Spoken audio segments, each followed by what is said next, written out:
Kita tahu bahwa sholat itu maknanya luas, Mas Hendra. Ya, maknanya luas gitu. Jadi perdebatan ini perdebatan yang perennial. Perennial tuh, waduh, panjang banget gitu. Ibadah tuh saya bagi dua dulu, Mas Hendra. Ada ibadah sosial dan ada ibadah private gitu. Jadi kalau untuk urusan private ya udahlah. Betul nggak, Mas Hendra? Iya. Karena Mas Hendra, saya, teman-teman semua, ya wilayah private adalah wilayah aku dengan Allah gitu. Iya. Makanya ada mahdoh, ada goir mahdoh gitu. Nah, saya rasa kalau udah ngomongin ke sosial, ya udah, lakukanlah kita di wilayah sosial dengan nyaman, karena kesosialan ini juga perlu untuk persatuan kan. Tapi untuk di wilayah private, ya saya rasa urusan private adalah urusan masing-masing gitu. Nah, apa maksudnya? Kita kembali dulu ke akar sholat, Mas.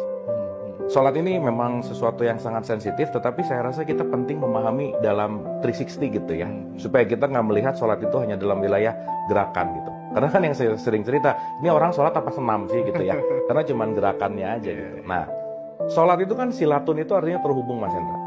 Terhubung. Silatun. Nah, makanya ada silaturahim.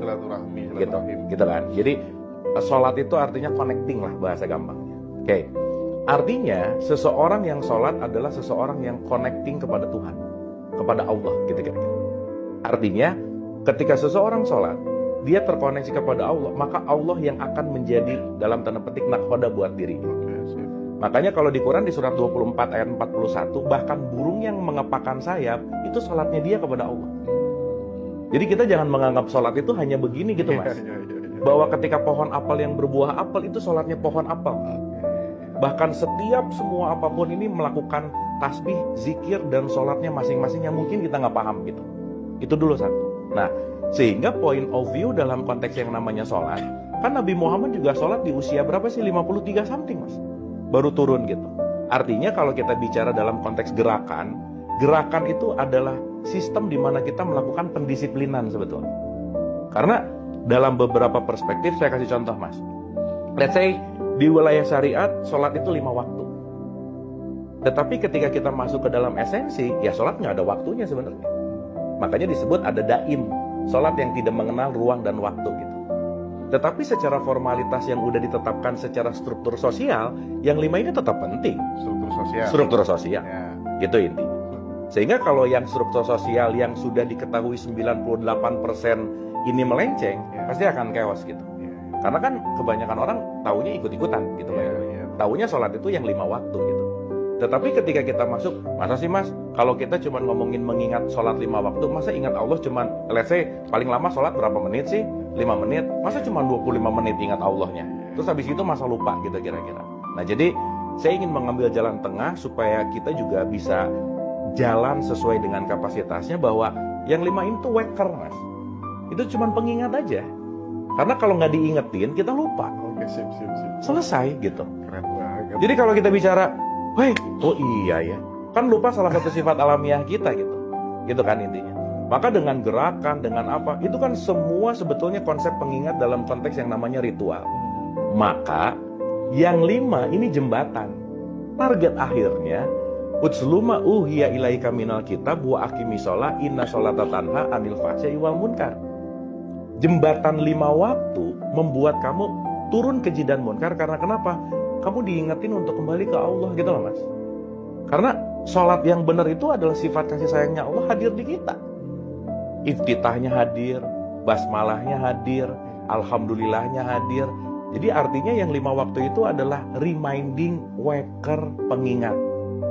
Jadi sorry ya, Mas Hendra, rajin 5 waktu itu belum prestasi di hadapan Allah. Karena prestasinya abis sholat semakin dermawan gak? Abis yang 5 waktu semakin bisa maafin orang gak? Karena output penilaiannya kan gak ada. Inna akramakum indallahi atqakum. Yang paling mulia adalah orang yang takwa. Gak ada. Orang yang paling mulia adalah orang yang rajin sholat. Gak ada, Mas. Tetapi sholatnya yang menjadikan ketakwaan gitu. Outputnya.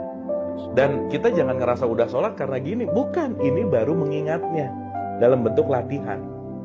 Tetapi sholat sejati setelah assalamualaikum dan assalamualaikum, assalamualaikumnya jadi perilaku bahwa saya datang membawa salam kedamaian gitu loh. Makanya kalau habis sholat selesai gitu, habis beres assalamualaikum kanan kiri marah-marah, nggak nyambung sebenarnya. Karena selesai sholat outputnya apa? Salam kanan, salam kiri. Saya damai ke kanan, saya damai ke kiri gitu. Poinnya ada di situ gitu, Mas. Nah, cuman yang saya cerita 95% ke atas kan nggak ngerti juga isinya apa gitu. Hanya ikut-ikutan tadi. Nah, jadi saya simpulkan dulu, Mas.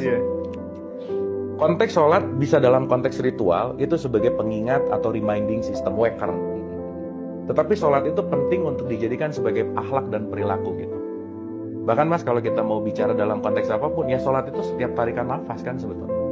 Ketika setiap tarikan nafas kita memang mengingat Allah dan menjadikan sifat welas asihnya ada di dalam diri kita, ya itulah setiap saat ketika Mas Hendra ngelihat orang yang perlu makan, Mas Hendra beliin nasi bungkus, kasih, itu sholat gitu loh Mas.